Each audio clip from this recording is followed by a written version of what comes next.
Bonjour, donc je m'exprime ici au nom du collectif VAN, Vigilance arménienne contre le négationnisme, et je remercie bien entendu Marcel Kabanda pour son invitation. Mal nommer les choses, c'est ajouter au malheur du monde, disait Albert Camus. Comment ne pas lui donner raison après ce qu'il s'est passé il y a 20 ans au Rwanda? Si le Conseil de sécurité des Nations Unies avait accepté à temps de qualifier de génocide les massacres qui y étaient perpétrés contre la minorité Tutsi, les États signataires de la Convention pour la prévention et la répression du crime de génocide auraient été obligés d'intervenir. Au lieu de cela, l'ONU a réduit de 90% les forces de la MINUAR présentes au Rwanda. Les dimensions de l'abandon dans lequel la population Tutsi a été laissée sont aussi effroyables que les actes qu'elle a subis. Hommes, femmes, enfants, ils sont tombés sans trop savoir pourquoi, mutilés, massacrés, les yeux ouverts d'effroi, comme l'a chanté Aznavour pour les Arméniens. Après avoir été déshumanisés, désignés comme cafards selon les critères racistes promus par la radio Mille Collines, les Tutsis, nos frères et sœurs dans la douleur, doivent supporter depuis 20 ans le négationnisme des génocidaires et de ceux qui les ont couverts.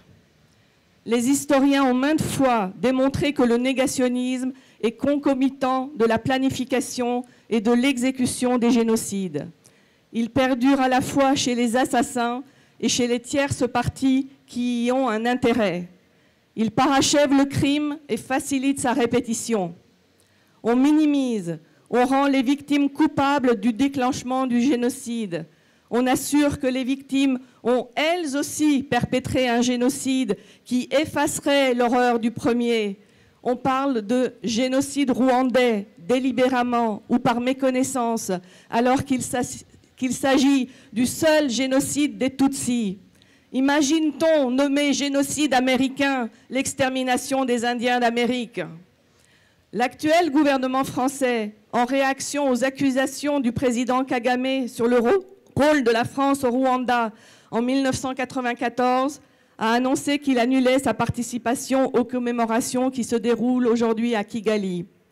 En tant que citoyens français, nous nous interrogeons. Si la France n'a rien à se reprocher, pourquoi ne pas plutôt déclassifier les documents de l'époque qui, à l'entendre, devraient permettre de la laver de tout soupçon? Pourquoi la France a-t-elle exfiltré et accueilli sur son sol des génocidaires Hutus? Pourquoi a-t-il fallu qu'un couple franco-rwandais, Alain et Dafrosier Gauthier de l'association CPCR, pourchassent seuls, avec acharnement et courage, les responsables Hutus vivant en France sans être inquiétés? Pourquoi a-t-il fallu attendre 20 ans pour enfin assister cette année au premier procès mettant en cause un génocidaire Hutu? Mais surtout, s'il s'avérait que la France a vraiment eu un rôle détestable en 1994, pourquoi n'assumerait-elle pas ses responsabilités? Pourquoi devrait-elle calquer son attitude sur celle d'un pays, la Turquie, que nous autres, descendants des victimes du génocide arménien, connaissons trop bien et qui pratique un négationnisme d'État intolérable?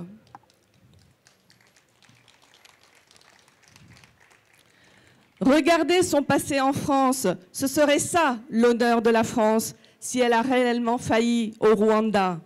Et l'honneur de la France, c'est également le nôtre. Amis Tutsis, nous sommes aujourd'hui à vos côtés, avec respect et tristesse, pour rendre hommage à vos morts, qui sont ceux de l'humanité tout entière. Issus d'un peuple éradiqué sur ces territoires millénaires, nous venons vous apporter notre témoignage de solidarité et de compassion. Votre combat ne fait que commencer. Nous vous souhaitons toute la force indispensable pour le mener à bien.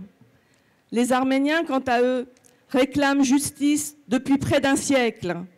2015 verra le centenaire d'un génocide impuni et toujours nié à ce jour par l'État turc, héritier du crime, et par ses obligés sur la scène internationale. Le trou noir de l'histoire dans lequel des générations d'Arméniens ont été précipités a été et est encore un signal d'encouragement envoyé à tous les génocidaires en gestation. Qu'il s'agisse du génocide des Tutsis, de celui des Arméniens ou des Juifs d'Europe, il importe au moins de juguler la terrible brûlure du déni. Et il ne faut pas s'y tromper, nul n'est à l'abri. S'il est vrai que l'on ne peut empêcher le racisme et l'antisémitisme par des lois, il importe au moins de restreindre le périmètre de nocivité des incendiaires de la mémoire, comme les nomme la réalisatrice Chantal Picot, dont le documentaire sera diffusé bientôt. C'est pourquoi nous disons, le négationnisme est un crime. Pour le punir, il faut une loi. Cette année, le collectif VAN, Vigilance arménienne contre le négationnisme, consacre au 20e anniversaire du génocide des Tutsis une grande partie de sa journée annuelle de sensibilisation au génocide et à leur négation. Nous vous donnons donc rendez-vous le dimanche 27 avril de 10h à 20h sur le parvis de Notre-Dame de Paris, où seront dressées 5 immenses stèles avec les œuvres de Bruce Clark, Les Hommes debout. Arméniens, Juifs, Tutsis, frères et sœurs de combat, nous partageons une communauté de destins croisés. C'est tous ensemble que nous nous recueillons aujourd'hui, c'est tous unis que nous combattrons le déni. Je vous remercie.